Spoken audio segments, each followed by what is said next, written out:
Hello and welcome dear student. આપણે વાત કરી રહ્યા છીએ જીઓસી જનરલ ઓર્ગેનિક કેમિસ્ટ્રી એના વિશેની ચર્ચાની અંદર આપણે ઇલેક્ટ્રોનિક ઇફેક્ટ ભણી રહ્યા છે. ઇલેક્ટ્રોનિક ઇફેક્ટમાં ઇન્ડક્ટિવ ઇફેક્ટ કમ્પ્લીટ થઈ ગયું છે. બીજી ઇફેક્ટ છે મેઝોમેરિક ઇફેક્ટ. એના માટે આખી ફિનોમિના પડી ગયા છે રેઝોનન્સ. ત્યારબાદ મેઝોમેરિક ઇફેક્ટ શું છે એની પણ આપણે વાત કરી ગયા છીએ. આજના લેક્ચરની અંદર ખૂબ જ ઇમ્પોર્ટન્ટ ટોપિક ભણવા જઈ રહ્યા છીએ આપણે. સ્ટેબિલિટી ઓફ આરએસ રેઝોનેટિંગ સ્ટ્રક્ચરની સ્થાયીતા વિશેની માહિતી ભણવાની છે. આપણે લાસ્ટ લેક્ચર આની પહેલા જે મેઝોમેરિક ઇફેક્ટનો લેક્ચર હતો એમાં જ વાત કરી હતી કે રેઝોનેટિંગ સ્ટ્રક્ચર દોરતા તમને બધાને આવડે છે. કોઈ એક સ્ટ્રક્ચર આપી દીધું, આરએચ આપી દીધું, રિયલ હાઇબ્રિડ સ્ટ્રક્ચર. એના માટે કીધું કે ભાઈ આના રેઝોનેટિંગ સ્ટ્રક્ચર બનાવો, તમે બધા આરામથી બનાવી દેશો. પરંતુ એવા ક્વેશ્ચન પૂછાવાના નથી, કારણ તમારે જે કોમ્પિટિટિવ એક્ઝામ આપવાની છે એની અંદર ઓન્લી એમસીક્યુ બેઝડ ક્વેશ્ચન હોય છે, એમાં કંઈ તમારે લખવા જવાનું નથી. એટલે કોઈ પણ સ્ટ્રક્ચર માટે તમને ક્યારે એવો ક્વેશ્ચન નથી પૂછતા કે આ સ્ટ્રક્ચર એના બધા જ પોસિબલ આરએસ બનાવો, નહીં. એવા ક્વેશ્ચન નથી પૂછતા.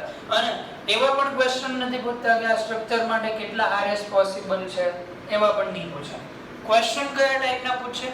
કોઈ એક રિયલ હાઇબ્રિડ સ્ટ્રક્ચર આપ્યું, એના 3 કે 4 આરએસ તમને દોરીને આપી દીધેલા હશે ક્વેશ્ચન પેપરની અંદર, અને આ 3 કે 4 જે આરએસ તમને આપેલા છે દોરીને, એમાંથી કોણ સૌથી વધારે સ્થાયી છે, કોણ ઓછું સ્થાયી છે, કે સ્થાયીતાનો ચડતો ક્રમ, સ્થાયીતાનો ઉતરતો ક્રમ, આ પ્રકારના ક્વેશ્ચન આપણે આવશે. એટલે અને આ ટાઈપના ક્વેશ્ચન ઘણી બધી વખત પૂછાઈ ગયેલા છે. બહુ જ ઇમ્પોર્ટન્ટ છે આજનો લેક્ચર. એના માટે પહેલા તો તમને રેઝોનેટિંગ સ્ટ્રક્ચર દોરતા આવડવા જોઈએ. જો ન આવડતા હોય તો જીઓસી લેક્ચર નંબર 3 રેઝોનન્સ ઉપર છે, આખો લેક્ચર પહેલા જુઓ, ત્યાર પછી જ આ લેક્ચર જુઓ એવી મારી તમને વિનંતી છે. તો આવો, આશા રાખું છું કે તમને બધાને રેઝોનેટિંગ સ્ટ્રક્ચર દોરતા આવડે છે. અને ત્યાર પછી હવે આપણે ચાલુ કરવા જઈ રહ્યા છીએ સ્ટેબિલિટી ઓફ આરએસ રેઝોનેટિંગ સ્ટ્રક્ચરની સ્થાયીતા.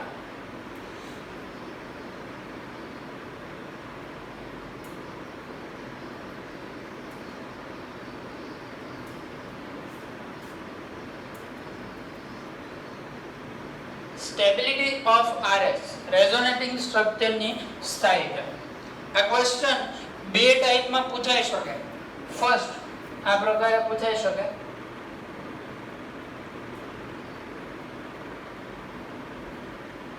રિયલ હાઇબ્રિડ સ્ટ્રક્ચર સેમ હોય, મતલબ એક જ આરએચ ના 2 કે 3 જુદા જુદા આરએસ તમારે કમ્પેર કરવાના હોય. ફોર એક્ઝામ્પલ, હું અહીંયા એક રિયલ હાઇબ્રિડ સ્ટ્રક્ચર બનાવી દઉં છું.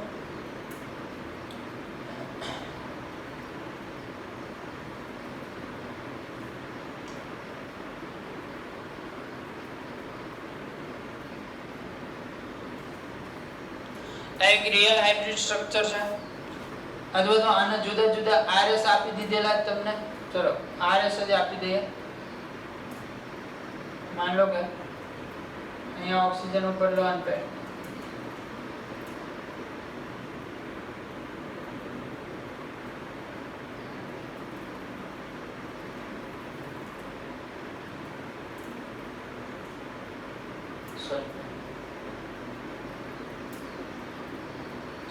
આની અંદર રેઝોનન્સ પોસિબલ છે કે નહીં? તો કે પાઈ સિગ્મા લોન પેર કોન્જુગેશનમાં છે, મતલબ રેઝોનન્સ પોસિબલ છે. આમાંથી આપણે બીજો એક આરએસ બનાવી દઈએ. આમાંથી ને આમાંથી બીજો એક આરએસ. આ લોન પેર અહીંયા ડોનેટ કરી દો, અને અહીંયા ડોનેટ કરી દો. CH આ માઈનસ થઈ જશે, CH ડબલ બોન્ડ. અહીંયા ખાલી ઓક્સિજન માઈનસ કરી દઉં છું, જેથી કરીને ઓક્સિજનની બેલેન્સ જળવાઈ રહે. એટલે ઓક્સિજન 3 બોન્ડ બનાવશે. આ તો ખાલી એક્ઝામ્પલ માટે છે કે કઈ ટાઈપના ક્વેશ્ચન પૂછાઈ શકે. તો સેમ આરએચ છે, રિયલ હાઇબ્રિડ સ્ટ્રક્ચર સેમ છે આ બંનેના, અને આમાંથી બે RS બનાવેલા છે. આ બે RS તમારે કમ્પેર કરવાના છે. બીજું, બે જુદા જુદા રિયલ હાઇબ્રિડ સ્ટ્રક્ચરના RS પણ પૂછી શકે. જેમ કે એક આ એક્ઝામ્પલ છે અને બીજું એક્ઝામ્પલ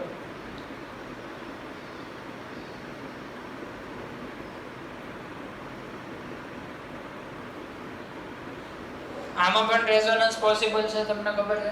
બીજું કે આ બે સ્ટ્રક્ચર છે એ બીજે જુદા જુદા રિયલ હાઇબ્રિડ સ્ટ્રક્ચરના RS છે, મતલબ બે અલગ અલગ પદાર્થ છે.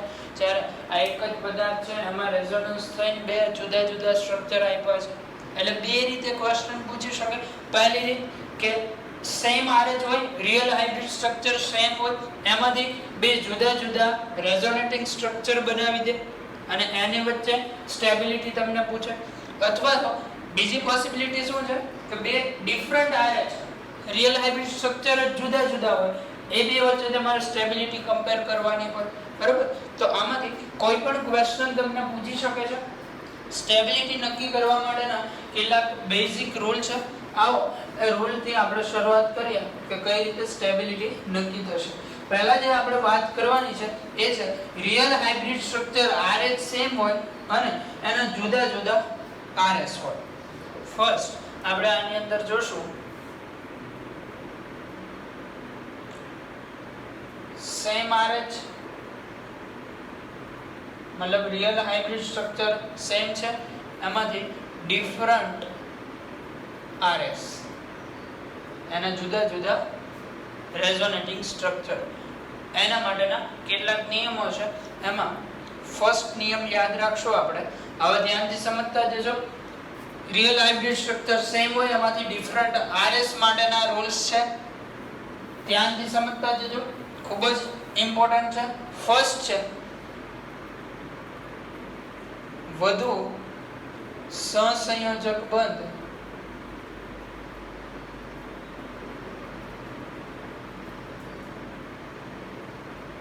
તેમ સ્થાયીતા વધુ. ફર્સ્ટ રૂલ શું યાદ રાખશો? સહસંયોજક બંધ જેટલા વધુ એટલી સ્થાયીતા વધુ. બીજું કે અહીંયા આપણે જેટલા પણ રૂલ્સ લખવાના છે આ બધા જ રૂલ્સને સિક્વન્સમાં ફોલો કરવાના છે. આ રૂલ્સ ભણશો, પછી બીજો કંઈક ભણશો, ત્રીજો કંઈક ભણશો, તો થર્ડ જે રૂલ ભણી એને ડાયરેક્ટ એપ્લાય નથી કરવાનો. પહેલા ફર્સ્ટ રૂલ ચેક કરશો, પછી સેકન્ડ કરશો, પછી થર્ડ, એ રીતે સિક્વન્સમાં આગળ વધશો. આગળ ભણતા જશો આમ બધું સમજાતું જશે, ટેન્શન લેવાની કોઈ જરૂર નથી. ફર્સ્ટ શું છે? વધુ સહસંયોજક બંધ એમ સ્થાયીતા વધુ. ચલો આનો એક્ઝામ્પલ જોઈએ.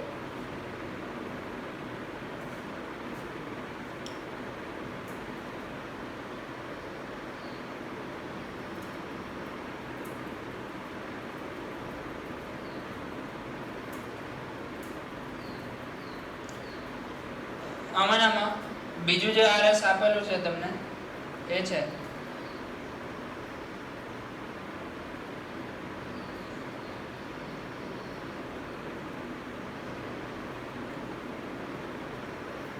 મને કહેશો આ જે બે સ્ટ્રક્ચર છે બંનેના real hybrid structure RH same આવશે કે ડિફરન્ટ? તો કે સેમ આવશે. બરાબર? બંનેના રિયલ હાઇબ્રિડ સ્ટ્રક્ચર સેમ છે. રિયલ હાઇબ્રિડ સ્ટ્રક્ચર સેમ હોય એના માટેનો પહેલો રૂલ શું છે? વધુ સહસંયોજક બંધ એમ સ્થાયીતા વધુ. પહેલાની અંદર જો અહીંયા CH2 ગ્રુપ છે, અહીંયા CH3 ગ્રુપ. એનું જે RS બીજું છે એમાં પણ અહીંયા CH2 ગ્રુપ છે, અહીંયા CH3 ગ્રુપ. મતલબ કાર્બન અને હાઇડ્રોજન વચ્ચેના જે બોન્ડ હશે એમાં કોઈ સંખ્યામાં ફેરફાર આવશે નહીં, એટલા ને એટલા જ આવશે. બોન્ડમાં જે ફેરફાર આવવાનો છે, ક્યાં ફેરફાર આવશે? તો કે જ્યાં રેઝોનન્સ થશે. અહીંયા રેઝોનન્સ નહીં થતું હોય તો અહીંયા બોન્ડની સંખ્યા સેમ રહેશે. કારણ શું છે? રેઝોનન્સ ન થાય તો બોન્ડ બીજી કોઈ રીતે તૂટવાનો નથી કે નથી બનવાનો. આપણે ખાલી RS થી બોન્ડ બ્રેક કરશો અને બોન્ડ બનાવશો. બરોબર છે? તો ખાલી જ્યાં જ્યાં રેઝોનન્સ પોસિબલ હશે ત્યાં જ બોન્ડ આપણે જોવાના રહેશે. બાકી જ્યાં રેઝોનન્સ પોસિબલ નથી, માની લો કે અહીંયા લોન પેર સિગ્મા, પછી આગળ પણ સિગ્મા જ છે, તો અહીંયા રેઝોનન્સ પોસિબલ નથી, તો આ પાર્ટની અંદર તમારે બોન્ડ જોવાની જરૂર રહેતી નથી. રેઝોનન્સ ક્યાં પોસિબલ છે? કોન્જ્યુગેશન હોય અહીંયા. કોન્જ્યુગેશન ક્યાં છે? લોન પેર સિગ્મા પ્લસ, તો અહીંયા જ બોન્ડ ચેક કરવાના રહે. અહીંયા બોન્ડ છે એક, અહીંયા બની ગયા 2 આ સ્ટ્રક્ચરને કહી દઉં છું 1, આને કહી દઉં છું 2. તો સ્થાયીતાનો ક્રમ, સ્થાયીતા કોની વધારે થશે? 2 ની. શું કામ? રૂલ શું છે? વધુ સહસંયોજક બંધ એમ સ્થાયીતા વધુ. સહસંયોજક બંધ વધુ શામાં જોવા મળે છે? 2 માં. 1 માં સહસંયોજક બંધ ઓછા છે. બરોબર. ત્યાર પછી જે સેકન્ડ રૂલ છે આપણો, ફર્સ્ટ રૂલ શું બન્યો? સહસંયોજક બંધ વધુ એમ સ્થાયીતા વધુ. સેકન્ડ જે આપણે રૂલ ભણવાનો છે એ સેકન્ડ રૂલ કઈક આવો છે.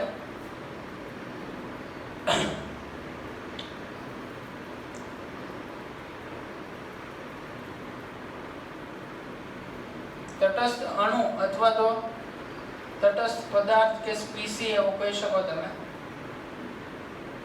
બંધારણ શબ્દ વાપરીએ આપણે. તટસ્થ બંધારણ વધુ સ્થાયી. મતલબ કોઈ એક આરએચ છે, એના બે ડિફરન્ટ આરએચ છે, એમાંથી જે તટસ્થ છે એ વધારે સ્થાયી હશે. એક્ઝામ્પલ જોઈએ આપણે.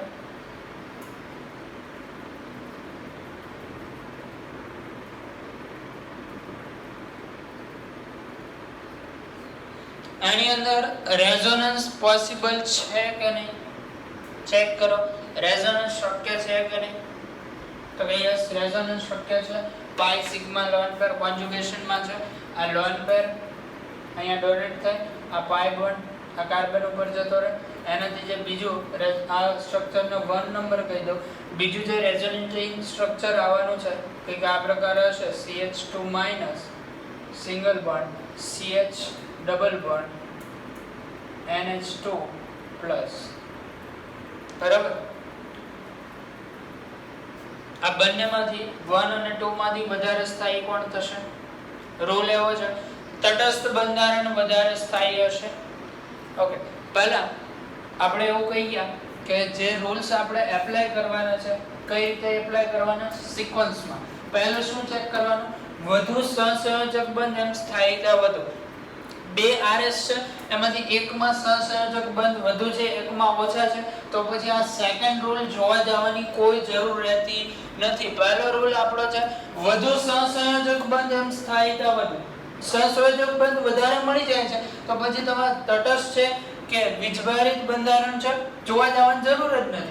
પણ અહીંયા તમે જોઈ શકશો સહસંયોજક બંધની જે સંખ્યા છે CH2 CH એટલે કાર્બન હાઇડ્રોજન કે નાઇટ્રોજન હાઇડ્રોજન વચ્ચેના કોઈ બોન્ડ ની અંદર ક્યાંય ફરક આવવાનો નથી. અહીંયા બે બોન્ડ છે, અહીંયા એક છે. બરોબર. તો અહીંયા 1 અને 2 મતલબ આની અંદર જે સહસંયોજક બંધ છે કેવા હશે? સમાન આવશે, એમાં કોઈ ફેરફાર આવશે નહીં. તો પછી સેકન્ડ શું ચેક કરવાનું રહે તમારે? સેકન્ડ ચેક એવું કરવાનું છે જેના ઉપર ચાર્જ હશે એ ઓછું સ્થાયી હશે. તો આ બંનેમાંથી ચાર્જ શેમાં દેખાય છે? સેકન્ડ સ્ટ્રક્ચરમાં. પહેલું સ્ટ્રક્ચર તટસ્થ છે તો વધારે સ્થાયી કોણ હશે? 1. તો સ્થાયીતા આના માટે શું લખી શકો તમે? સ્થાયીતા કોણ વધારે સ્થાયી છે? 2 કે 1? તો કે 1. બરાબર. જેના ઉપર ચાર્જ હશે એ ઓછું સ્થાયી હશે અને તટસ્થ બંધારણ વધારે સ્થાયી હશે. એનું રીઝન એવું છે, રીઝન જો કે તમારે જાણવા જવાની જરૂર નથી, ડાયરેક્ટ પણ તમે યાદ રાખી શકો. પણ આ તો જાણવું હોય તો રીઝન એમ છે કે અહીંયા ચાર્જ હશે એટલે કોઈ માની લો કે આ નેગેટિવ ચાર્જ છે, બાજુમાં જો કોઈ પોઝિટિવ ચાર્જ એટમ હશે તો એ સ્પીડલી અહીંથી અહીંયા જોડાઈ શકશે એટલે બંધારણ ફરી જશે. આની સ્થાયીતા ઓછી થઈ ગઈ.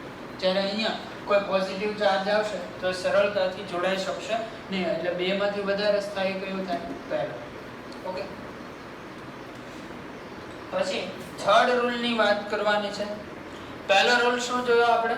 જે બંધારણની અંદર સહસંયોજક બંધ વધારે એની સ્થાયીતા વધારે. પછી સેકન્ડ રૂલ શું જોઈએ આપણે? જે બંધારણની અંદર સહસંયોજક બંધ સમાન હોય તો તટસ્થ બંધારણ હશે એ વધારે સ્થાયી હશે.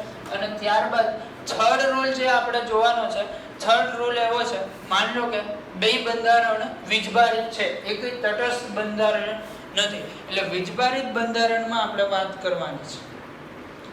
વીજભારિત બંધારણ. થર્ડ રૂલ કોના માટે છે? વીજભારિત બંધારણ માટે. વીજભારિત બંધારણ માટે રૂલ યાદ રાખવાનો છે, વધુ વિદ્યુત ઋણ તત્વ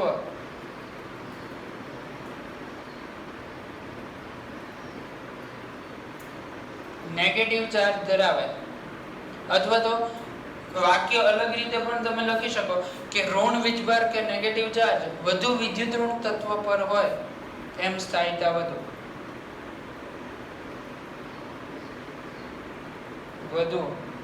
સ્થાયી બને. અને આનાથી અપોઝિટ શું લખી શકે? ઓછો વિદ્યુત ઋણ તત્વ હોય તો એના ઉપર કેવો ચાર્જ હોવો જોઈએ? પોઝિટિવ ચાર્જ હોવો જોઈએ. ઓછું વિદ્યુત ઋણ તત્વ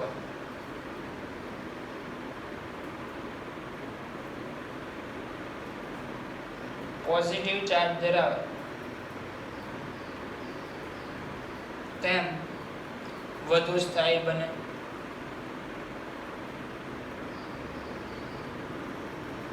રૂલ શું છે? વધારે વિદ્યુત ઋણ તત્વ હશે એના ઉપર નેગેટિવ ચાર્જ હશે, સ્થાયીતા વધશે. ઓછું વિદ્યુત ઋણ તત્વ હશે એના ઉપર પોઝિટિવ ચાર્જ વધશે એમ સ્થાયીતા વધશે. આવો એક્ઝામ્પલ જોઈએ.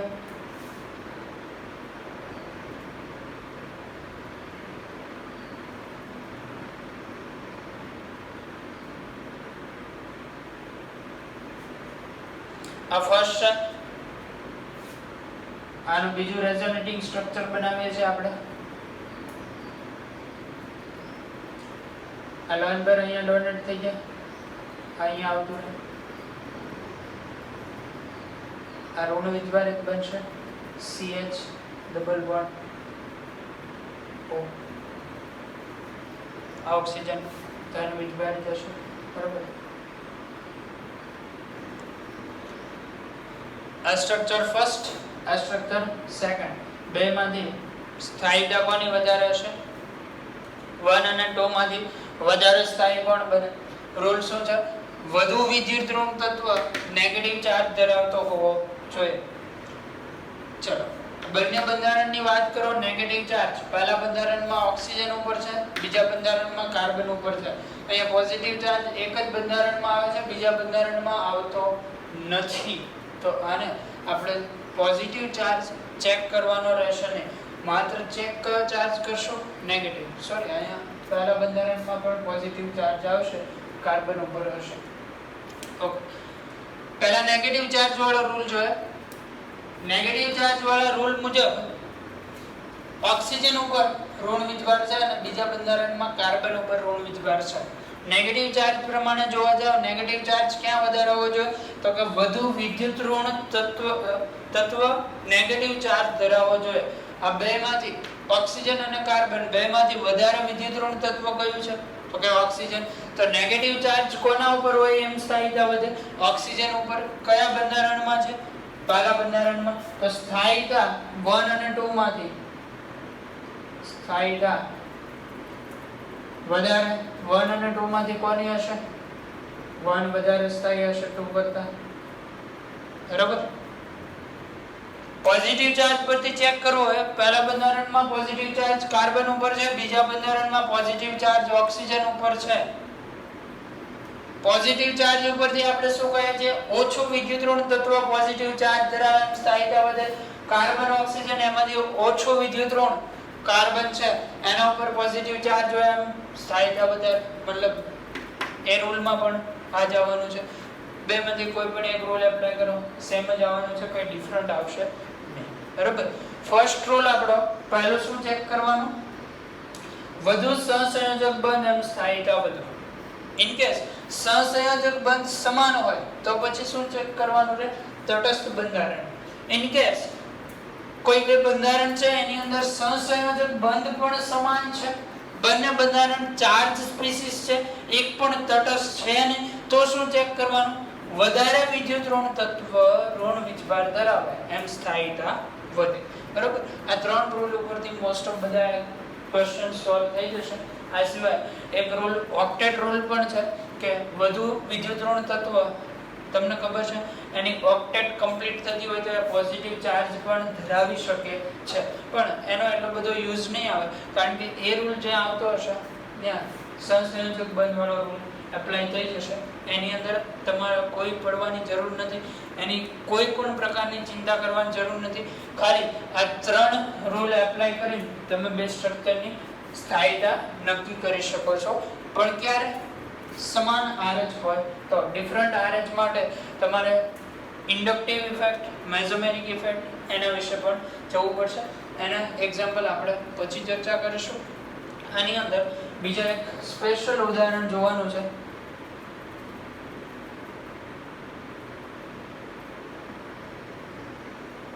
ડિફરન્ટ બધાથી માની લો કે એક જ RH ના બે ડિફરન્ટ RS આપેલા છે તમને. ફર્સ્ટ RS આવું છે,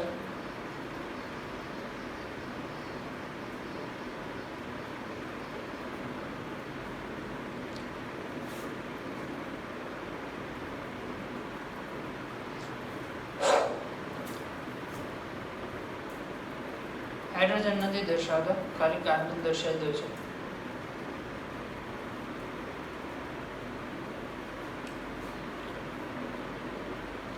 અહીંયા લોન પેર હશે, અહીંયા પોઝિટિવ ચાર્જ છે અને અહીંયા નેગેટિવ ચાર્જ છે.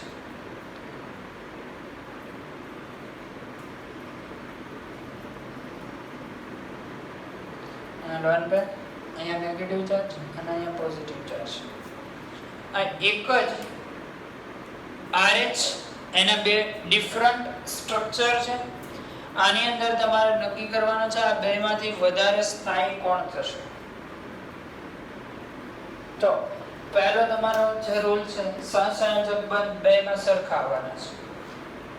તટસ્થ હોય વધારે સ્થાયી, તો બે બંધારણ ચાર્જ સ્પીસીસ છે. વધારે વિદ્યુત ઋણ તત્વ નેગેટિવ ચાર્જ ધરાવે એમ વધારે સ્થાયી. બંનેની વિદ્યુત ઋણતા પણ સરખી છે, તો બેમાંથી વધારે સ્થાયી.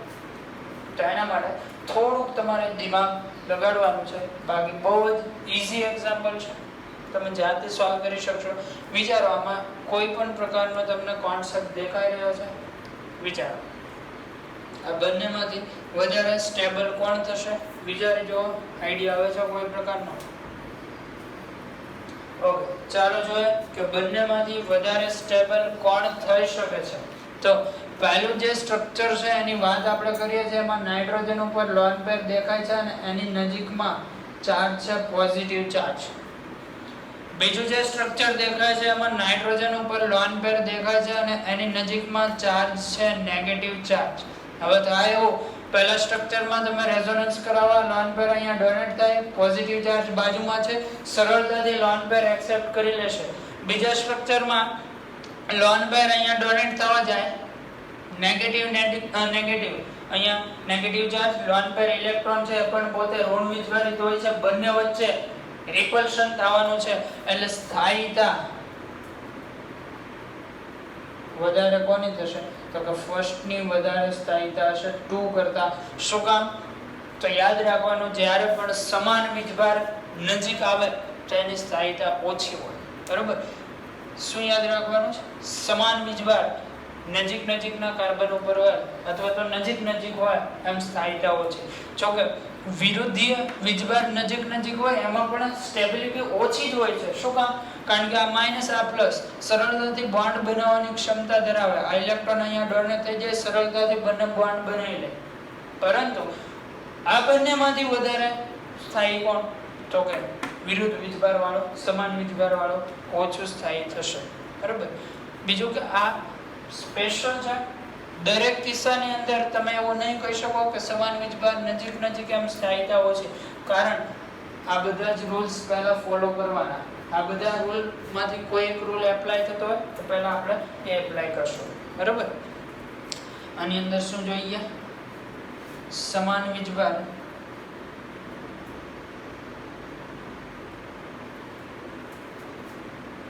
બાજુમાં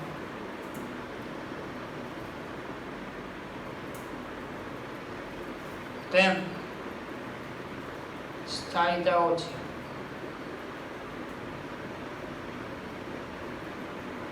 બરોબર.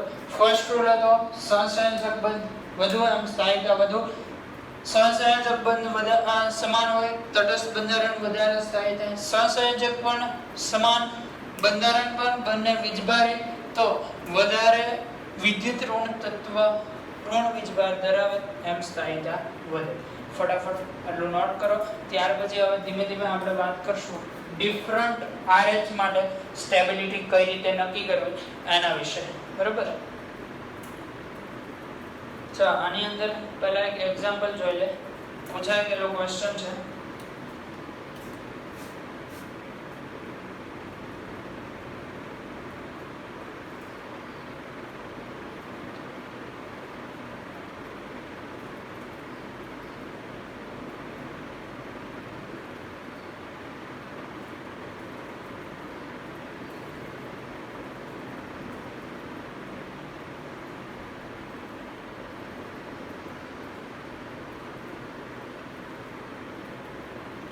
નીચે પૈકી સૌથી ઓછું સ્થાયી બંધારણ જણાવો. 4 ઓપ્શન તમારો કંઈક આ પ્રકારે છે.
આ બંને બંધારણની અંદર તમારે નક્કી કરવાનું છે સૌથી ઓછું સ્થાયી કયું છે.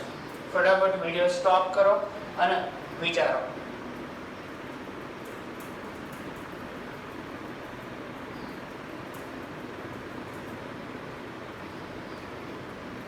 ચાલો વિચાર્યું તમે કે બધા જ બંધારણમાંથી સૌથી ઓછું સ્થાયી બંધારણ કયું થશે?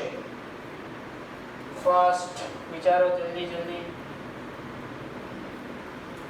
બધા જ બંધારણમાંથી સૌથી ઓછું સ્થાયી બંધારણ. લાસ્ટ સ્ટ્રક્ચર દોરવામાં થોડીક ભૂલ થઈ ગઈ છે.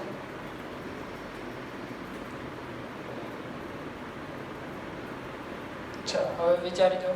આ જે એડવાન્સ નો પૂછાઈ ગયેલો ક્વેશ્ચન છે. વિચારો બધા. ચલો બધા જ બંધારણની સ્થાયીતા નક્કી કરવા માટે પહેલું કામ થશે આપણે સહસંયોજક બંધ વધુ એમ સ્થાયીતા વધુ. તો બધા ની અંદર લગભગ સમાન સહસંયોજક બંધ આવવાના છે. પછી તટસ્થ બંધારણ વધારે સ્થાયી, તો એક પણ બંધારણ તટસ્થ છે નહીં. પછી વધારે વિદ્યુત ઋણ તત્વ નેગેટિવ ચાર્જ ધરાવે એમ સ્થાયીતા વધુ. અહીંયા વધારે વિદ્યુત ઋણ તત્વમાં તો ઓક્સિજન છે, તો ઓક્સિજનમાં બધા જ બંધારણની અંદર નેગેટિવ ચાર્જ દેખાય છે, મતલબ એના ઉપરથી પણ નક્કી થશે નહીં. પછી બાકી રહ્યું આપણો સ્પેશિયલમાં શું કીધું? સમાન વીજભાર બાજુમાં એમ સ્થાયીતા ઓછી. તો આવો એ ચેક કરીએ. અહીંયા સેકન્ડ ઓપ્શન થી સ્ટાર્ટ કરીએ છીએ. Plus minus, minus plus, plus minus, મતલબ બાજુના જે વીજભાર છે બધા વિરુદ્ધ છે. બંને એકબીજા ઉપર વિરુદ્ધ છે, આકર્ષણ ધરાવે છે, શાંતિથી રહે છે, કોઈ પ્રોબ્લેમ નથી.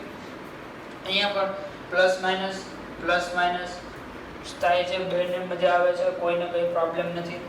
અહીંયા પણ પ્લસ માઇનસ પ્લસ આ તો એકલો જ છે, એકલા હોય એમ તો કંઈ પ્રશ્ન જ નથી, પણ આ જોડીમાં છે, આને પણ વિરુદ્ધીય વીજભાર છે, શાંતિ છે, બીજા પ્રત્યે કોઈ વાંધો નથી.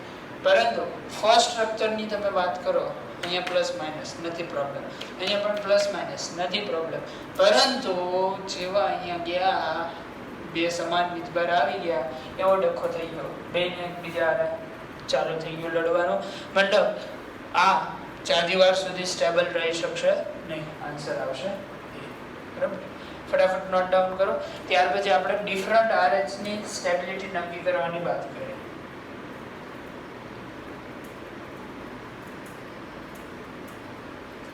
સર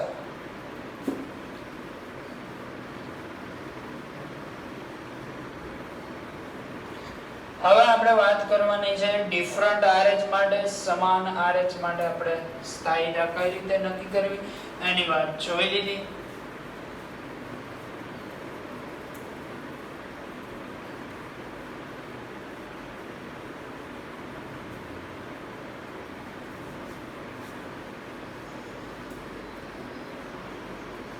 હવે જોશું ડિફરન્ટ RH ની સ્ટેબિલિટી માટે કોઈ પણ પ્રકારના રૂલ યાદ રાખવાના નથી. આપણે ડાયરેક્ટ એક્ઝામ્પલ થી વાત ચાલુ કરીશું અને એના માટે તમને આવડવું જોઈએ ઇન્ડક્ટિવ ઇફેક્ટ એન્ડ મેસોમેરિક ઇફેક્ટ. જો ઇન્ડક્ટિવ ઇફેક્ટ કે મેસોમેરિક ઇફેક્ટ ન આવડતું હોય તો કોની રાહ જુઓ છો? ફટાફટ YouTube ઉપર ટાઈપ કરો GOC 01 બાય સાગર જોશી એટલે મળશે ઇન્ડક્ટિવ ઇફેક્ટ. પછી ટાઈપ કરો GOC 04 બાય સાગર જોશી એટલે મળશે મેસોમેરિક ઇફેક્ટ. બંને વિડિયો જો ત્યાર પછી સ્ટેબિલિટી નક્કી થશે ને. તો આવો ડિફરન્ટ RH માટે સ્ટેબિલિટી નક્કી કરીએ. આશા રાખું છું કે તમે ઇન્ડક્ટિવ ઇફેક્ટ, મેસોમેરિક ઇફેક્ટ વ્યવસ્થિત રીતે સમજી ગયા હશો. ઇન કેસ વિડિયો જોયા પછી પણ કોઈ ડાઉટ આવતો હોય તો તમે આ નંબર ઉપર WhatsApp કરી શકો છો.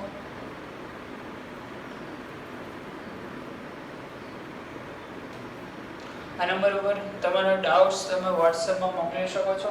બરાબર. તો આવો વાત કરીએ હવે ડિફરન્ટ RH માટે સ્ટેબિલિટીની. ડિફરન્ટ RH માટે સ્ટેબિલિટીના આપણે રૂલ્સ યાદ રાખવાના નથી, ડાયરેક્ટ એક્ઝામ્પલ ઉપરથી શીખીશું. ફર્સ્ટ એક્ઝામ્પલ છે આપણો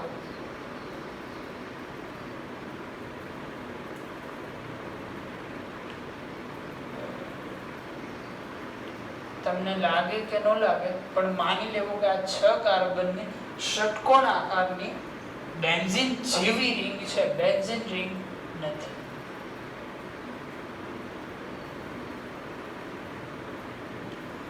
स्ट्रक्चर 1, अब हम दौड़ने जा रहे हैं स्ट्रक्चर 2, स्ट्रक्चर 2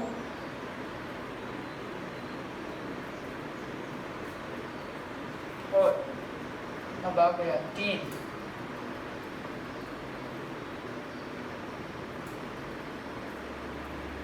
CH2 प्लस चलो फटाफट वीडियो स्टॉप करो. 1 2 3 સ્થાયીતાના ચડતા ક્રમની અંદર ગોઠવો. સૌથી વધારે સ્થાયીતા કોની, સૌથી ઓછી સ્થાયીતા કોની? ફટાફટ વિડિયો સ્ટોપ કરીને તમારું કામ ચાલુ કરો. ચલો આશા રાખું છું કે તમે બધા જાતે એકવાર પ્રયત્ન કર્યો હશે. હવે આપણે જોઈએ કે સ્થાયીતાનો ક્રમ શું આવશે. આ બધા જ ડિફરન્ટ RH છે, સેમ RH નથી એ તમને ખ્યાલ આવી ગયો હશે. સેમ RH કઈ રીતે નક્કી કરવું? તો સેમ RH માટે તમે એક તો આટલી વસ્તુ ખ્યાલમાં રાખી શકો છો, કે ખૂણામાં નોટ ડાઉન કરી લો કે સેમ RH છે કે ડિફરન્ટ RH એ કઈ રીતે ખબર પડશે? સેમ RH અને ડિફરન્ટ RH કઈ રીતે ખબર પડશે? પહેલું તો બધા જ અણુની સંખ્યા સમાન.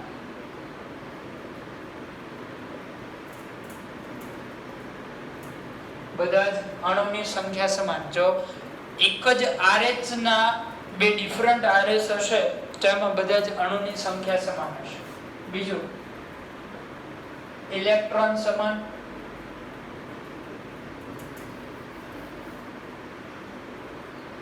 પરિણામી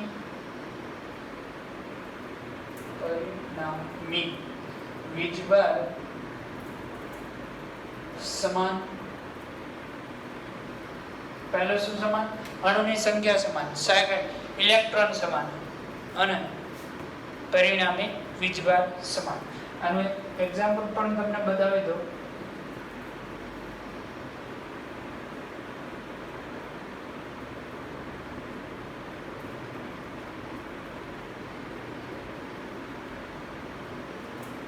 માન લો કે આ બે સ્ટ્રક્ચર તમને જોવામાં એક જ RH ના બે ડિફરન્ટ RS લાગતા હશે, પણ વાસ્તવિકતા કંઈક અલગ છે. જો હોતા હે વો દિખતા નહીં, જો દિખતા હે વો હોતા. લાગે છે સમાન RS, પણ સમાન RS નથી, ડિફરન્ટ RS છે. કઈ રીતે ખબર પડે? વીજભાર. આનું પરિણામી વીજભાર પ્લસ છે, આનું પરિણામી વીજભાર માઇનસ છે. બે સમાન RS નથી, મતલબ એક જ RH ના બે RS નથી. ચલો હવે બીજું એક ડિફરન્ટ બંધારણ જે તમને જોવામાં લાગશે નહીં પણ વાસ્તવમાં હશે. હાઇડ્રોજન CH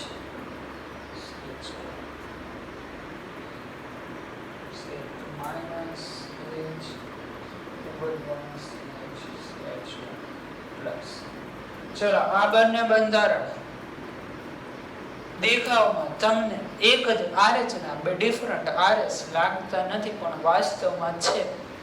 બધા જ અણુની સંખ્યા ચેક કરો, સમાન આવશે. ઇલેક્ટ્રોન ચેક કરો, સમાન આવશે. વીજભાર ચેક કરો, સમાન આવશે. અહીંયા નેટ વીજભાર 0 છે, અહીંયા 1 માઈનસ 1 પ્લસ નેટ થઈ ગયો 0. મતલબ એક જ RH ના બે ડિફરન્ટ RS છે. એટલે જનરલી આ 3 પોઈન્ટ ઉપરથી તમે નક્કી કરી શકશો.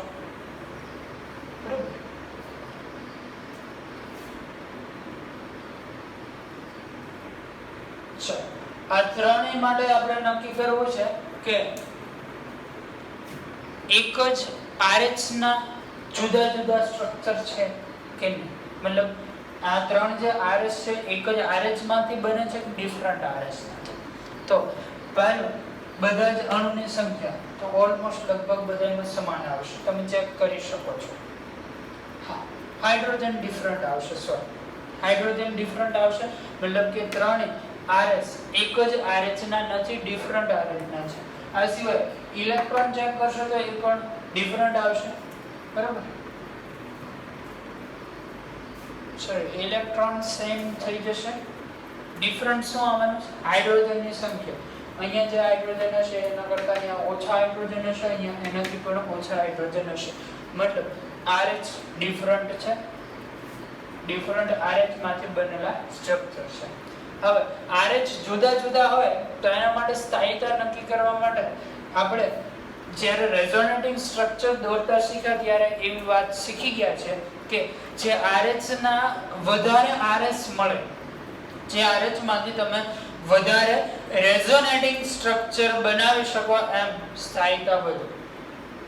અહીંયા જો રેઝોનન્સ ક્યાં સુધી થવાનો છે? પાઈ સિગ્મા પ્લસ. આ પાઈ અહીંયા ડોનેટ થાય, અહીંયા પ્લસ ચાર્જ જતો રહે, અહીંયા પ્લસ ચાર્જ આવે. મતલબ આમાંથી મેક્સિમમ બે RS પોસિબલ બનશે. ચલો અહીંયા રેઝોનન્સ ક્યાં સુધી થાય? અહીંયા આવે આ પ્લસ ચાર્જ બને, આ પાઈ પાછો અહીંયા ડોનેટ થાય, આ પ્લસ ચાર્જ બને. એ રીતે ત્રણ એક જેવા મતલબ અહીંયા સુધી રેઝોનન્સ પોસિબલ છે. અને અહીંયા ડોનેટ થાય, આ પોતે પ્લસ ચાર્જ બને. નેક્સ્ટ પાઈ બોન્ડ ડોનેટ થાય, આ પ્લસ ચાર્જ બને. નેક્સ્ટ પાઈ બોન્ડ અહીંયા ડોનેટ થાય, આ પ્લસ ચાર્જ બને. અહીંયાનો પાઈ બોન્ડ પાછો ડોનેટ થશે. મતલબ આની અંદર રેઝોનન્સ વધારે શક્ય છે. RS તમે દૂરીને જોઈ શકો છો. આના RS સૌથી વધારે આવશે, પછી આવશે, પછી આ મતલબ સ્ટેબિલિટીનો ક્રમ કંઈક આવો જોવા મળશે. 3 સૌથી વધારે, પછી 2, પછી આવશે 1. બરાબર. શું ચેક કરવાનું છે? જેમ RS વધારે એમ સ્થાયીતા વધારે. બીજું કે આમાંથી એક વસ્તુ બાકાત રહે છે, ઇક્વલ આરએસ. ઇક્વલ આરએસ મળતું હોય તો એની સ્થાયીતા આના કરતા પણ વધારે થશે. ઇક્વલ આરએસ તમને ખબર છે, બરાબર? ઇક્વલ આરએસ કોને કહેવાય? ઇક્વલ આરએસ મતલબ ચાર્જ સમાન ભાગની અંદર ડિવાઈડ થાય. માન લો કે અહીંયા હું ચોથું સ્ટ્રક્ચર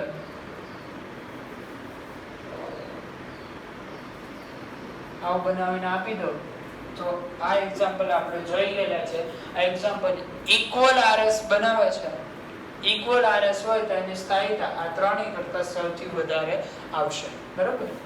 એટલે ઇક્વલ આરએસ બનતું નથી એ તમારે ખાસ ચેક કરી લેવું. જો ઇક્વલ આરએસ આવે તો એની સ્થાયીતા બધા કરતા વધારે હશે. આવો નેક્સ્ટ એક્ઝામ્પલ ની વાત કરીએ. ફરીથી તમને 3 સ્ટ્રક્ચર આપું છું. સ્ટેબિલિટી તમારે જાતે નક્કી કરવાની છે.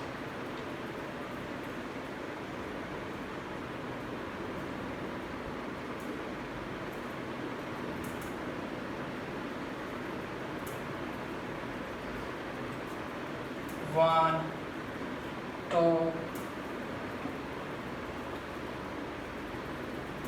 third structure.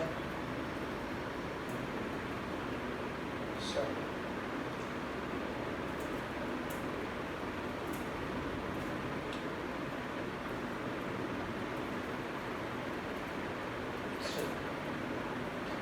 ત્રણ ડિફરન્ટ સ્ટ્રક્ચર છે તમારી પાસે. ત્રણેય ડિફરન્ટ સ્ટ્રક્ચરની સ્થાયીતા તમારે નક્કી કરવાની છે. ફટાફટ વિડિયો સ્ટોપ કરો, ચેક કરો કોની સ્થાયીતા સૌથી વધારે થશે. આ સોલ્યુશન જો ફર્સ્ટ છે એની અંદર રેઝોનન્સ પોસિબલ છે તો કે યસ, પાઈ સિગ્મા પ્લસ રેઝોનન્સ થવાનું છે. આ રેઝોનન્સના લીધે સ્થાયી બનશે. સેકન્ડ છે એમાં રેઝોનન્સ થવાનો છે તો કઈ નહીં થાય. આ સિમ્પલ પ્રાઇમરી કાર્બોકેટાઇન છે, બરાબર? પ્રાઇમરી કાર્બોકેટાઇન કોને કહેવાય? અરે યાર સિમ્પલ છે. Primary, secondary, tertiary. આપણે છે આલ્કોહોલ માટે, હાઇડ્રોજન માટે કે કાર્બન માટે જે રૂલ્સ ભણી ગયેલા છે એના જ રૂલ્સ ફોલો કરવાના છે. પ્રાઇમરી એટલે એવો કાર્બોકેટાઇન કે જે બીજા એક કાર્બન સાથે જોડાયેલો હોય. સેકન્ડરી એટલે એવો કાર્બોકેટાઇન કે જે બીજા બે કાર્બન સાથે જોડાયેલો હોય. અને ટર્શરી એટલે એવો કાર્બોકેટાઇન કે જે બીજા 3 સાથે જોડાયેલો હોય. આ કાર્બન બીજા એક કાર્બન સાથે મને દેખાય છે તો આ કાર્બનને આપણે સિમ્પલ પ્રાઇમરી કાર્બોકેટાઇન એવું કહી શકીએ. ચલો, આ પણ સિમ્પલ પ્રાઇમરી કાર્બોકેટાઇન છે. આની અંદર રેઝોનન્સ થઈ શકશે કે નહીં? નહીં. શું કામ? કોન્જુગેશન નથી. પ્લસ સિગ્મા સિગ્મા પાઈ છે. પાઈ સિગ્મા પ્લસ એ પ્રકારનું કોન્જુગેશન આવતું હોય એટલે કે એક મૂકીને એક ઉપર હોય તો રેઝોનન્સ શક્ય બને. એટલે આમાં રેઝોનન્સ થવાનું છે. સૌથી વધારે સ્થાયીતા એક દર્શાવશે. સ્થાયીતા સૌથી વધારે આવશે 1 નંબર. પછી 2 3 માંથી કોણ સૌથી વધારે સ્થાયી થાય? અહીંયા તમને મિત્રો ડબલ બોન્ડ જોવા મળે છે. ડબલ બોન્ડ છે એ એમ ઇફેક્ટ ની વાત કરો અથવા તો આઈ ઇફેક્ટ ની વાત કરો. માની લો કે આઈ ઇફેક્ટ ની વાત કરીએ છે તો ડબલ બોન્ડ પ્લસ આઈ દર્શાવશે કે માઈનસ આઈ? વિચારો, આ બધું જ તમે ભણી ગયેલા છો. ડબલ બોન્ડ છે એ માઈનસ આઈ ઋણ પ્રેરક અસર દર્શાવે છે. માઈનસ આઈ કોને કહેવાય? બાકીની રિંગમાં શું કામ કરશે? ઇલેક્ટ્રોન ખેંચશે. ઇલેક્ટ્રોન ખેંચવાનો પ્રયત્ન કરે. આ પોઝિટિવલી ચાર્જ છે એની પાસેથી ઇલેક્ટ્રોન ખેંચે. શું થાય? બિચારો મરવા પડી જાય. કોઈ ગરીબ માણસ હોય એની પાસેથી તમે લૂંટ કરીને ભરાણે ઇલેક્ટ્રોન ખેંચી લો, શું પોઝિશન થાય? બિચારો સાવ દુબળો પાતળો, એની પાસેથી હજી તમે ખેંચી લો છો ઇલેક્ટ્રોન, બરોબર? પહેલેથી જ કમી છે, ત્યાંથી ખેંચો છો તમે, અસ્થાયી બનશે. મતલબ આ બેમાંથી કોણ વધારે સ્થાયી થશે? તો કે 2. શું કામ? કારણ કે અહીંયા જે ગ્રુપ છે ડોનેટિંગ ગ્રુપ છે, જ્યારે આ માઇનસ આઈ ઇફેક્ટ દર્શાવે છે. માઇનસ આઈ ઇફેક્ટ ઉપરથી ઇલેક્ટ્રોન ખેંચવાનું કામ કરશે. 2 ની સ્થાયીતા વધારે, એના પછી 3. અને આપણે ભણી ગયેલા છીએ ને આ ઇફેક્ટની એપ્લિકેશનમાં. કાર્બોકેટાઇન ની સ્થાયીતા કઈ રીતે નક્કી કરતા હતા? પ્લસ આઈ ઇફેક્ટ જેટલી વધારે એટલો કાર્બોકેટાઇન વધારે સ્થાયી, માઈનસ આઈ ઇફેક્ટ જેટલી વધારે એટલો કાર્બોકેટાઇન ઓછો સ્થાયી. ભણી ગયેલા છે યાર, યાદ કરો. કેમ આવું કરો છો? બરાબર, યાદ ન હોય તો શું કરશો? GOC02 દેખો. ચલો ફટાફટ આના પછી હજી એક એક્ઝામ્પલ આપું છું, સોલ્વ કરો.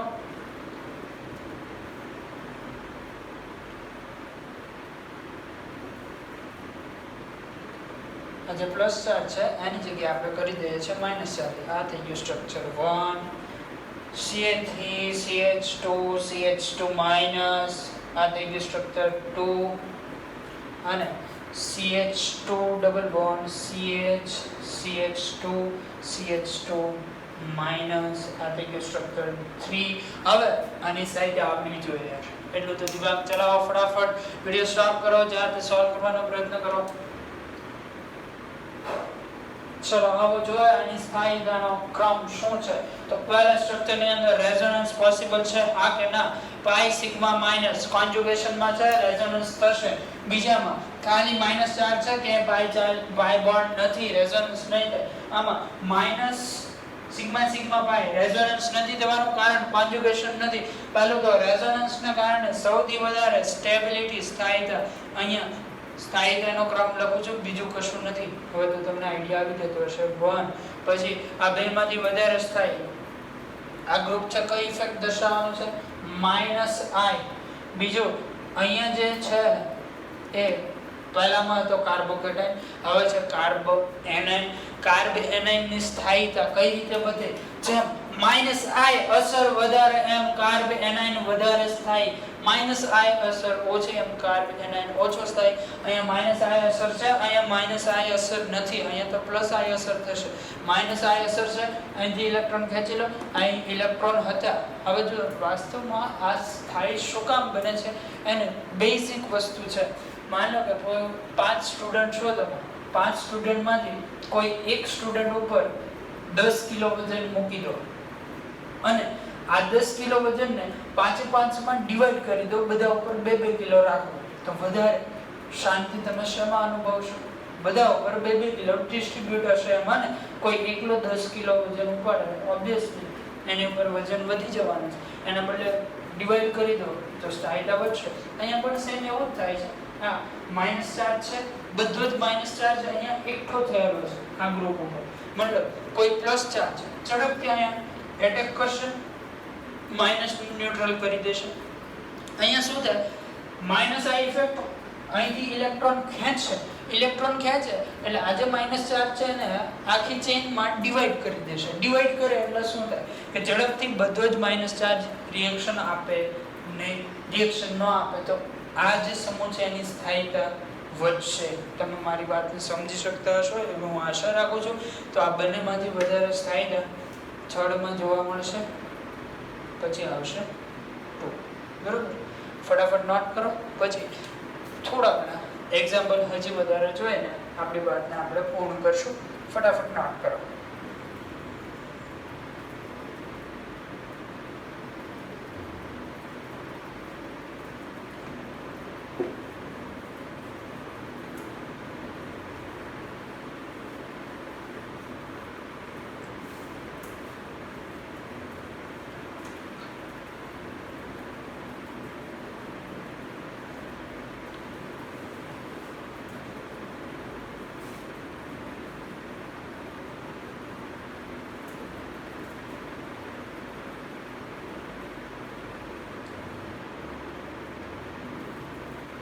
ચલો એક એક્ઝામ્પલ છે તમારા માટે, તમારે સોલ્વ કરવાનું છે.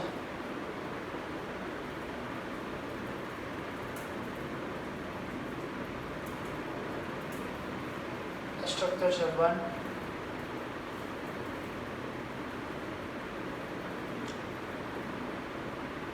સ્ટ્રક્ચર છે 2.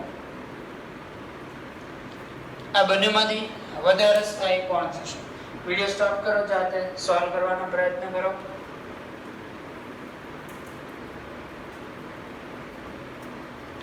ચલો મિત્રો, આ બંનેમાંથી તમારે સ્થાયીતા નક્કી કરવી હોય તો વધારે સ્થાયીતાનો ક્રમ કંઈક આવો જોવા મળશે.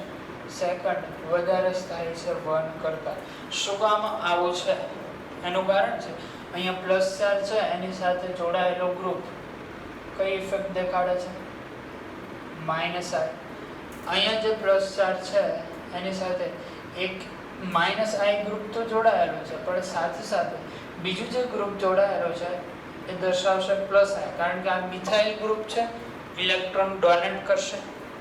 ઇલેક્ટ્રોન ડોનેટ કરે. બીજું આ કાર્બોકેટાઇન છે, કાર્બોકેટાઇનની સ્ટેબિલિટી માટે આપણે ભણી ગયેલા છે પ્લસ આઈ અસર જેટલી વધારે એટલો કાર્બોકેટાઇન વધારે સ્ટેબલ.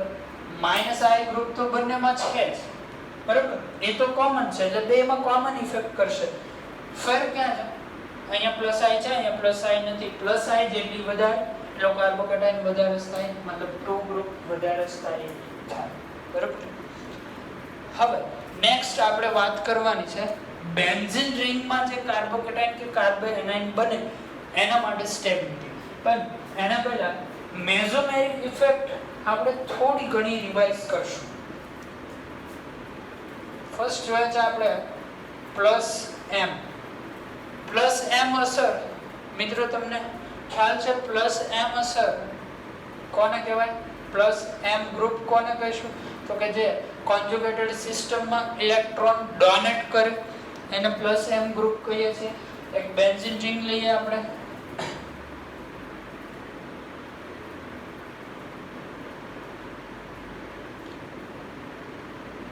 આ એક બેન્ઝીન રિંગ છે, આની સાથે NH2 ગ્રુપ જોડી દઉં છું.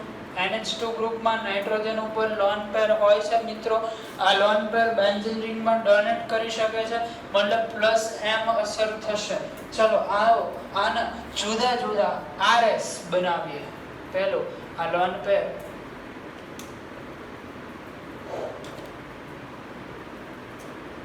આ લોન પેર અહીંયા ડોનેટ થાય અને આ પાઈ બોન્ડ ક્યાં જતો રહેશે? કાર્બન ઉપર. મતલબ સ્ટ્રક્ચર કંઈક આવું જોવા મળશે.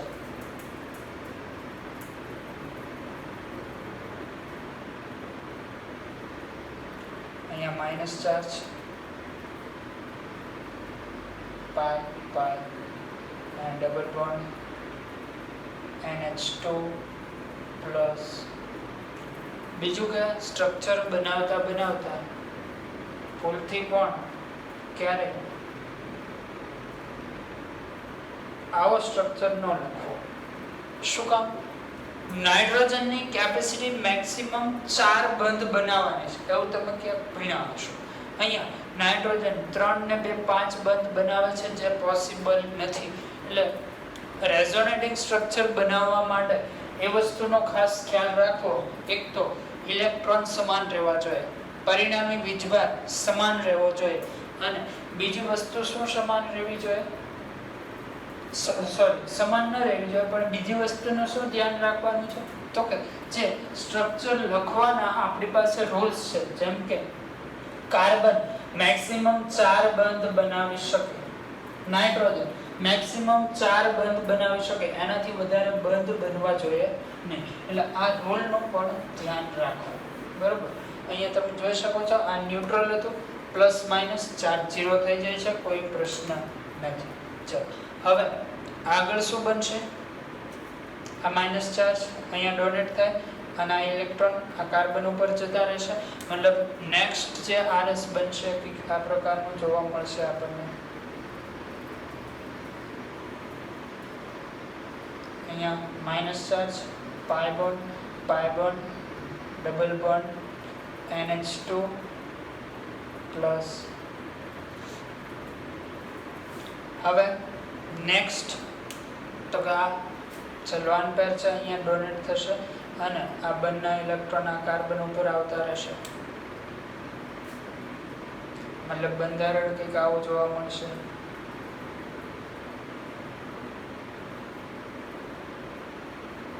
અહીંયા પાઈ બોન્ડ, બીજો પાઈ બોન્ડ અહીંયા આવશે, અહીંયા માઇનસ ચાર્જ આવશે, ડબલ બોન્ડ NH2 પ્લસ.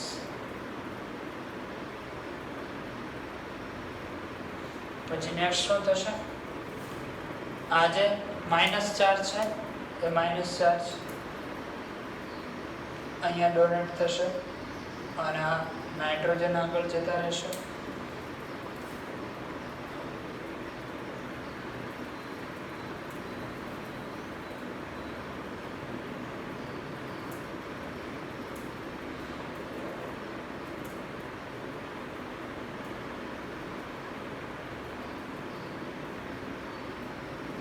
આ પ્રકારનું બંધારણ બની જશે. આવો હવે એક -I જોઈ લઈએ. આ બધી જ વાર્તા ફરીથી આપણે પાછી શું કામ ચાલુ કરી છે RS બનાવવાની, એ હમણાં તમને ખ્યાલ આવી જશે. અત્યારે ખાલી RS બનાવવામાં ધ્યાન આપો. એક બંધારણ આપું છું, એના બધા જ RS તમારે જાતે બનાવવાના છે.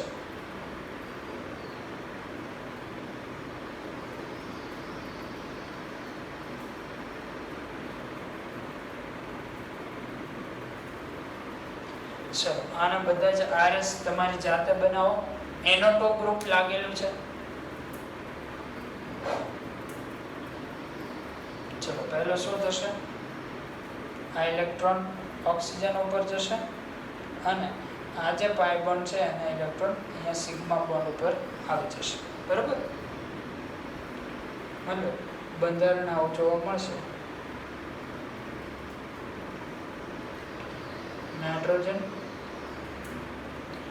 નાઇટ્રોજનની સાથેના બંને ઓક્સિજન ઋણ વીજભારિત અથવા તો આને તમે સવર્ગ સહસંયોજક બંધથી પણ દર્શાવી શકો છો, તો પણ આ ઋણ વીજભારિત તો આવશે જ. અહીંયા ડબલ બોન્ડ જોવા મળશે, નાઇટ્રોજન પ્લસ હશે. બીજું કે અહીંથી ઇલેક્ટ્રોન ગયા છે, આ પણ પ્લસ બનશે. પહેલું જે સ્ટ્રક્ચર હતું એના ઉપર ચાર્જ હતો -1. આમાં પણ તમે જોઈ શકશો ચાર્જ કેટલો આવશે, -1 આવો જોઈએ આનો ચાર્જ પર. બરાબર? મિસ્ટેક થાય છે. નાઇટ્રોજન ઇલેક્ટ્રોન ગુમાવ્યો, ઓક્સિજન -1 થઈ ગયું, 0 0. આ પ્લસ, આ પણ પ્લસ.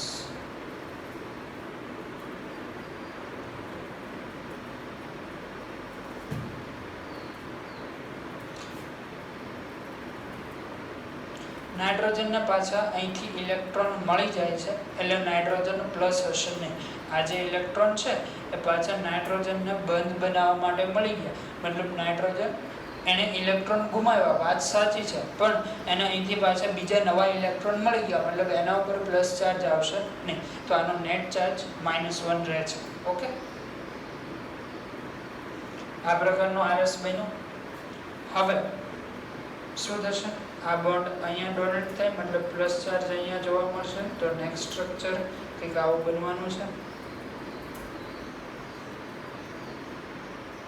અહીંયા પ્લસ ચાર્જ,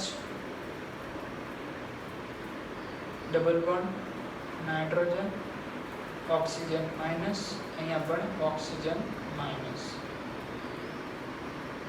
હવે આ પાઈ બોન્ડના ઇલેક્ટ્રોન અહીંયા ડોનેટ થાય એટલે બંધારણ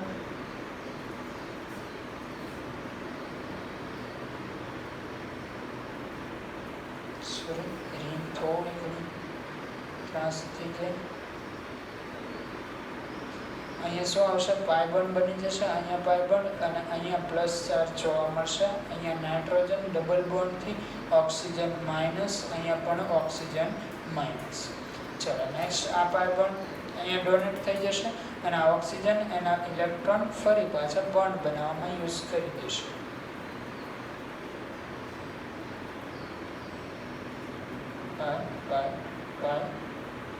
નાઇટ્રોજન પાછો પોઝિટિવલી ચાર્જ આવશે, સોરી ઇલેક્ટ્રોન લઈ લે છે, પોઝિટિવલી ચાર્જ નહીં આવે. ઓક્સિજન ઓક્સિજન માઇનસ, નાઇટ્રોજન ઉપર પોઝિટિવ ચાર્જ નહીં આવે એક પણ બંધારણ. તો આ બની ગયા RS. બરાબર? આના ઉપરથી જે સમજવાની વસ્તુ છે એ ખાલી આટલું જ હતું. શું હતું એની વાત કરીએ આપણે. પ્લસ એમ અસર આપણે ભણી ગયા છે. પ્લસ એમ અસર ની અંદર આપણે એક વાક્ય ભણ્યા હતા, યાદ ન હોય તો તમે નોટ કરેલું હશે, જોઈ લો. પ્લસ એમ અસર શું કામ કરે? તો કે ઇલેક્ટ્રોન ઘનતા વધારે. ઇલેક્ટ્રોન ઘનતા વધારે. અને માઇનસ એમ અસર શું કામ કરે? ઇલેક્ટ્રોન ઘનતા ઘટાડે. ઇલેક્ટ્રોન ઘનતા ઘટાડે. હવે બેન્ઝીન રિંગ ની અંદર જે તમે RS જોયા છે પ્લસ m ગ્રુપ અહીંયા ઇલેક્ટ્રોન ડોનેટ કરવાનો છે, મતલબ ઇલેક્ટ્રોન ઘનતા વધારશે, એ વાત સાચી છે, પરંતુ ઇલેક્ટ્રોન ઘનતા કેટલીક સ્પેસિફિક પોઝિશન છે જ્યાં સૌથી વધારે જોવા મળે છે, જેમ કે આ પોઝિશન, અહીંયા સૌથી વધારે ઇલેક્ટ્રોન ઘનતા જોવા મળી, અહીંયા સૌથી વધારે જોવા મળી, અહીંયા સૌથી વધારે જોવા મળી. આ બે સ્થાન એવા છે, આ બે સ્થાને ઇલેક્ટ્રોન ઘનતા જોવા મળતી નથી, બરોબર. આ સ્થાન અને આ સ્થાન જેટલા પણ આરએસ બનાવ્યા છે એમાં તમે આ સ્થાન ચેક કરી શકો છો, એ સ્થાન ઉપર ઇલેક્ટ્રોન ઘનતા જોવા મળતી નથી. આપણે આ પ્રકારની બેન્ઝીન રિંગ હોય, આ બે પોઝિશનને કહીએ છીએ ઓર્થો, આ પોઝિશનને કહીએ છીએ મેટા, અને આ પોઝિશનને કહીએ છીએ પેરા. તો બેન્ઝીન રિંગના જે આરએસ છે એમાં તમે જોઈ શકો છો plus m group ortho position અને પેરા પોઝિશન ઉપર ઇલેક્ટ્રોન ઘનતા વધારે છે, મતલબ ઇલેક્ટ્રોન ઘનતા સ્પેસિફિકલી બે પોઝિશન, એક ઓર્થો અને પેરા ઉપર સૌથી વધારે જોવા મળશે, મેટા ઉપર કોઈ અસર થતી નથી. આ પોઈન્ટ સમજો. આગળ જે આપણે રિએક્શન ભણવાની આવશે આની અંદર બહુ જ ઇમ્પોર્ટન્ટ પોઈન્ટ છે, અને આના બેઝ એમસીક્યુ સોલ્વ કરવાના છે, એમાં પણ બહુ જ ઉપયોગી થશે. ઓર્થો અને પેરા પોઝિશન ઉપર ખાસ ઇલેક્ટ્રોન ઘનતા વધારે જોવા મળે છે, મેટા ઉપર કોઈ જ અસર થતી નથી, મેટા ઉપર જેમ પહેલા હતું એમ. એવી જ રીતે -m ગ્રુપ ઇલેક્ટ્રોન ઘનતા ઘટાડે, આમાં પણ plus charge ortho para, ortho ક્યાં જોવા મળે છે? ઓર્થો અને પેરા પોઝિશન ઉપર, ખાસ મેટા પોઝિશન ઉપર એની કોઈ અસર થતી નથી. મતલબ યાદ રાખવાનું છે, જો બેન્ઝીન રિંગ સાથે પ્લસ m ગ્રુપ હશે તો ઓર્થો અને પેરા પોઝિશનની ઇલેક્ટ્રોન ઘનતા વધારશે, જ્યારે -m ગ્રુપ હશે તો -m ગ્રુપ ઓર્થો અને પેરા પોઝિશનની ઇલેક્ટ્રોન ઘનતા ઘટાડશે, મેટા ઉપર કોઈ જ અસર કરશે નહીં. આવો આના બેઝ કેટલાક એક્ઝામ્પલ સ્ટ્રક્ચર 1 અને 2 માંથી સ્ટેબિલિટી કોની વધારે છે એ તમારે નક્કી કરવાનું છે.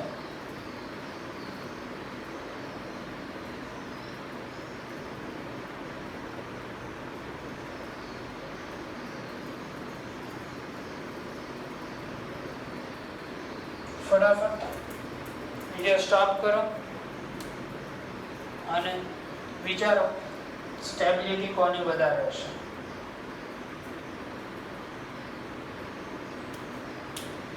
તો વાત એવી છે મિત્રો, આ ગ્રુપ છે -m ગ્રુપ, મતલબ ઇલેક્ટ્રોન ખેંચશે. ક્યાંથી ઇલેક્ટ્રોન ખેંચશે?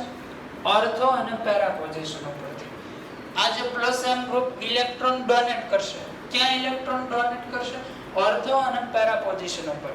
મતલબ આ ઓર્થો પોઝિશન ઉપરથી ઇલેક્ટ્રોન ખેંચવાનો પ્રયત્ન કરે છે. એક્ચ્યુઅલમાં અહીંયા ઇલેક્ટ્રોન હતા જ નહીં, અને અહીંયાથી નાઇટ્રો ગ્રુપ ખેંચે તો શું થાય? અસ્થાયી બને. અહીંયા ઇલેક્ટ્રોન નથી, જ્યારે NH2 ગ્રુપ અહીંયા ઇલેક્ટ્રોન આપશે તો શું થાય? સ્થાયી બનશે. બરોબર, સમજી શકતા હશો તમે વાતને? સ્થાયીતા માટે શું કહી શકો? આની સ્થાયીતા આ 2 કહી દો, આ સ્ટ્રક્ચર 1 કહી દો. 2 ની સ્થાયીતા વધારે હશે. શું કામ? અહીંયા ઇલેક્ટ્રોન નથી, NH2 આપે છે, અને અહીંયા નથી, નાઇટ્રો ગ્રુપ ખેંચે છે. બરોબર, ચલો નેક્સ્ટ એક્ઝામ્પલ છે તમારા માટે.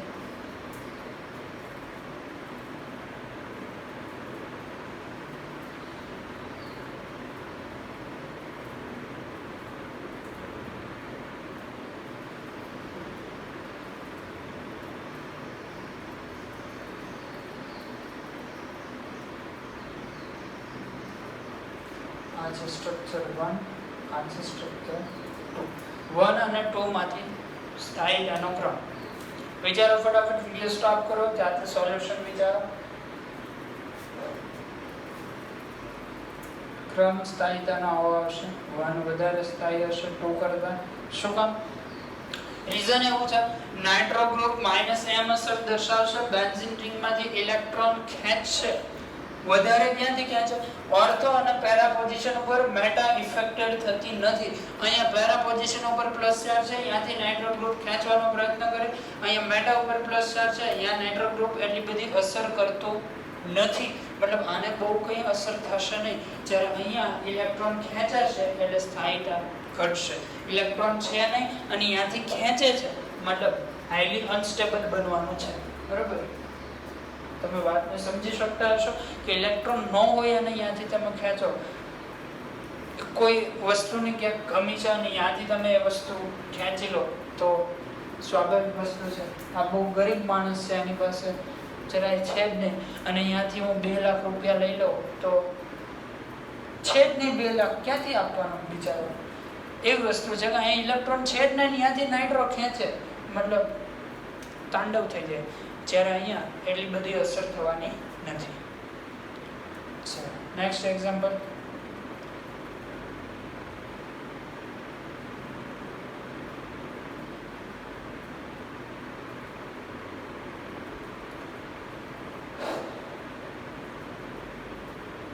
Structure છે 1.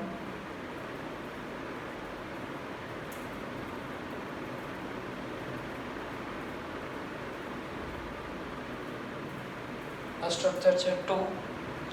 સ્ટેબિલિટી વિશે શું કહેવું છે તમારું? સ્ટેબિલિટી કેવી જોવા મળશે? 1 ની સ્ટેબિલિટી વધારે હશે 2 કરતા. શું કામ? NH2 group electron donor group છે, meta group. Electron donor group હોય તો પ્લસ ની સ્થાયીતા વધશે, માઇનસમાં ઇલેક્ટ્રોન આપવા જાય, માઇનસ માઇનસ રિપલ્શન થાય, ઘટે સ્થાયીતા. બરોબર.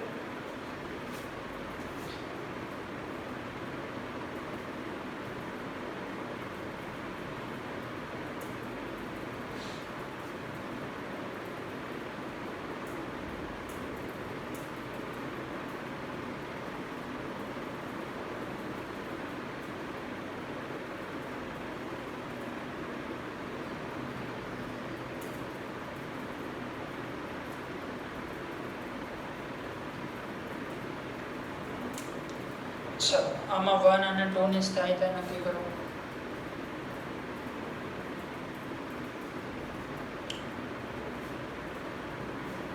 2 વધારે સ્થાયી હશે 1 કરતા, કારણ આ કાર્બોકેટાયન છે, ઇલેક્ટ્રોન ડેફિશિયન્સ છે, ઇલેક્ટ્રોનની ઉણપ છે. અહીંયા NH2 ગ્રુપ ઇલેક્ટ્રોન ડોનેટ કરવાનું છે, મતલબ જેટલા વધારે ઇલેક્ટ્રોન ડોનેટ થાય એટલી સ્ટેબિલિટી વધશે.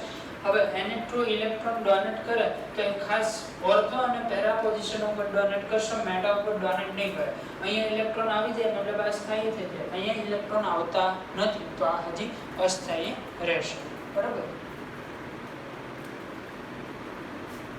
ચલો ત્યાર પછીનો એક્ઝામ્પલ, હજી 1-2 એક્ઝામ્પલની આપણે વાત કરી લે.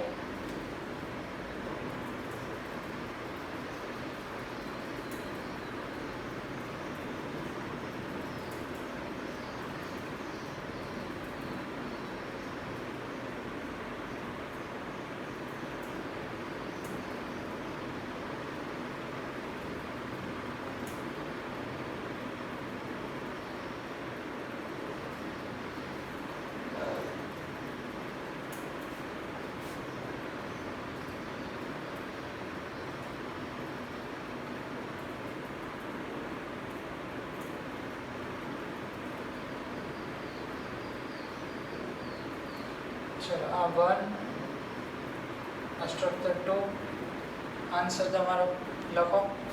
પછી અહીંયા એક એક્ઝામ્પલ લખું છું, એ પણ તમારે જાતે સોલ્વ કરવાનું છે.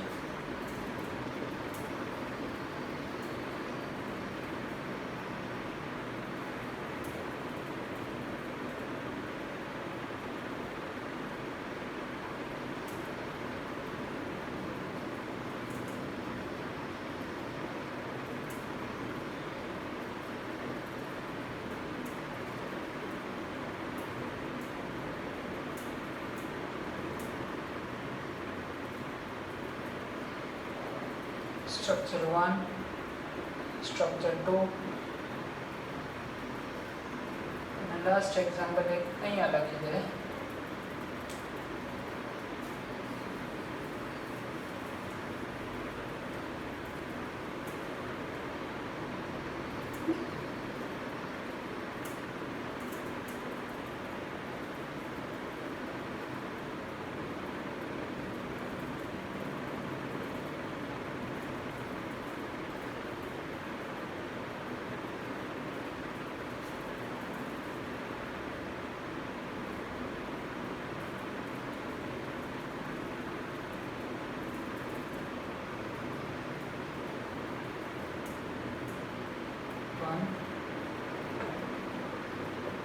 ચલો વિડિયો સ્ટોપ કરીને સોલ્વ કરવાના બાકી હોય ત્રણેય એક્ઝામ્પલ જાતે એકવાર 1 2 3 સોલ્વ કરી લો ત્યાર પછી આન્સર જોવા. ચલો આની અંદર કોન્સેપ્ટ શું છે? NH2 ગ્રુપ છે, પ્લસ ચાર્જ છે, એટલે NH2 ગ્રુપ ઇલેક્ટ્રોન ખેંચવાનું છે. અહીંયા આમથી જે ઇલેક્ટ્રોનની ઉણપ હતી અને NH2 ખેંચી લે મતલબ અસ્થાયી બનવાનું છે. બીજું આ ગ્રુપ પેરા પોઝિશન ઉપર છે, આ છે મેટા પોઝિશન ઉપર. તો અહીંયા NO2 ગ્રુપ વધારે અસર કરી શકે, અહીંયા ઓછી અસર કરી શકવાનો છે, બરોબર. તો આની સ્થાયીતા વધારે છે આને કમ્પેરમાં. શું કામ? કારણ કે અહીંયા NH2 ગ્રુપ ઇલેક્ટ્રોન એટલા બધા ખેંચી શકશે નહીં, જ્યારે અહીંથી ઇલેક્ટ્રોન ખેંચી લેશે તો ઓટોમેટિકલી અસ્થાયી થવાનું છે, બરાબર.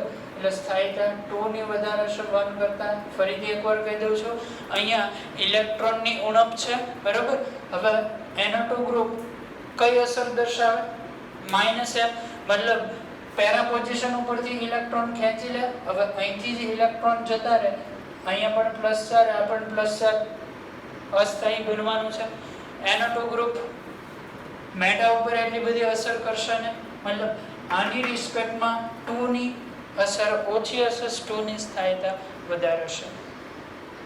ચલો અહીંયા પણ સેમ કોન્સેપ્ટ, પણ ગ્રુપ બદલાઈ ગયા છે.